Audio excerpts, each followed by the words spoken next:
नमस्कार। आकाशवाणी जयपुर अजमेर से प्रस्तुत हैं प्रादेशिक समाचार।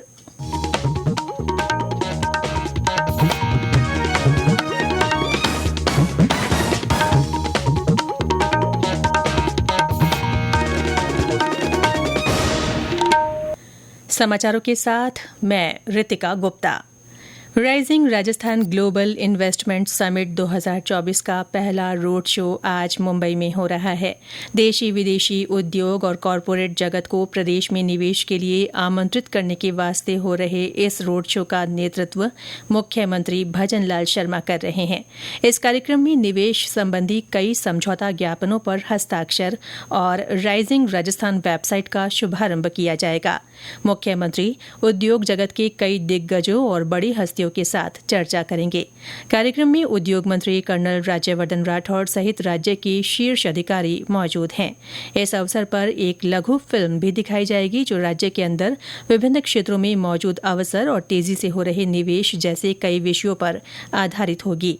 इसके अलावा अगले 2 महीनों के दौरान राज्य सरकार दिल्ली, हैदराबाद, चेन्नई, जापान, दक्षिण कोरिया, सिंगापुर, यूनाइटेड अरब अमीरात, यूनाइटेड किंगडम और जर्मनी में भी रोड शो करने जा रही है। Rising Rajasthan global investment summit का आयोजन 9 से 11 दिसंबर तक राजधानी जयपुर में होगा। जोधपुर एयरफोर्स स्टेशन पर आज से भारत सहित कई देशों की वायुसेना का युद्धाभ्यास तरंग शक्ति आयोजित किया जा रहा है। 14 सितंबर तक चलने वाले इस अभ्यास में भारत के अलावा सभी मेहमान देशों के एयर चीफ स्वदेशी विमान उड़ाएंगे। 31 देशों की वायुसेनाएं एक्सरसाइज में भाग ले रही हैं। युद्धाभ्यास में 70 से लेकर 100 विमान भाग ले रहे हैं। इनमें यूएस का F-18, जापान का F-2, यूएई का F-16, यूएस का A-10, थंडरबोल्ट और MRTT शामिल हैं। भारत की सुखोई 30, MKI, राफेल, तेजस, जगुआर, मिराज, हॉक्स, प्रचंड, MiG-29, अवॉक्स, IL-78, पिछौरा और आकाश मिसाइल का भी युद्धाभ्यास में प्रदर्शन होगा। इस दौरान स्वदेशी हथियारों और सैन्य उपकरणों की प्रदर्शनी भी लगाई गई है। आर्मी वाइव्स वेलफेयर एसोसिएशन आवा द्वारा अस्मिता आवा सदस्यों की प्रेरणादायक कहानियां का आज जयपुर मिलिट्री स्टेशन के सप्त शक्ति ऑडिटोरियम में आयोजन हुआ। इसमें आवा सदस्यों और वीर नारियों ने अपने जीवन के अनुभव साझा किए। उन्होंने विपरीत परिस्थितियों के बावजूद चुनौतियों का सामना करते हुए अपने जीवन में पाई सफलता की कहानी सुनाई। इनमें वीनस मल्होत्रा, ऐश्वर्या तावड़े, शिवानी अग्रवाल और लेफ्टिनेंट कर्नल पुनीत शामिल रहीं। कार्यक्रम की मुख्य अतिथि महिला और बाल विकास मंत्री मंजू बागमार रही। अस्मिता की परिकल्पना केंद्रीय आवा द्वारा की गई थी और इसका उद्घाटन 14 अक्टूबर 2022 को नई दिल्ली में किया गया था। जयपुर में पहली बार ये आयोजन हुआ है।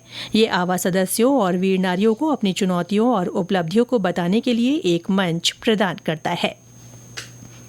सीकर जिले के रेवासा धाम के पीठाधीश्वर महंत राघवाचार्य का आज सुबह दिल का दौरा पड़ने से निधन हो गया। आज रेवासा में ही उनका अंतिम संस्कार होगा। 72 वर्षीय महंत राघवाचार्य कई साल पुराने मंदिर रेवासा के जानकीनाथ मंदिर के पीठाधीश्वर थे।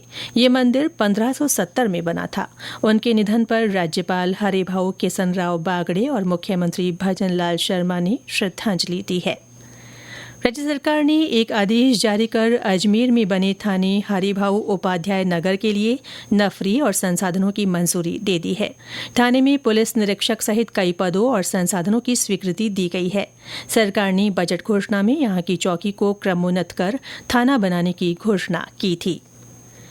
भरतपुर के राजकीय महाविद्यालय वैर की ओर से आमजन में स्वास्थ्य के प्रति जागरूकता लाने के उद्देश्य से आज प्रभात फेरी निकाली गई।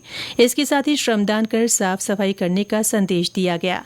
वैर कस्बे में निकाली गई जागरूकता प्रभात फेरी में शामिल विद्यार्थियों ने पॉलिथीन का उपयोग नहीं करने और अपने आसपास सफाई रखने की अपील की। प्रदेश के विभिन्न क्षेत्रों में आज बछ बारस का पर्व परंपरागत श्रद्धा भाव के साथ मनाया जा रहा है। भाद्रपद की कृष्ण पक्ष की द्वादशी को ये लोक पर्व मनाया जाता है। महिलाएं गायों और बछड़ों का पूजन कर रही हैं और अपने पुत्र की लंबी उम्र तथा परिवार में सुख समृद्धि की कामना कर रही हैं। इसके साथ ही प्रादेशिक समाचार बुलेटिन समाप्त हुआ। नमस्कार।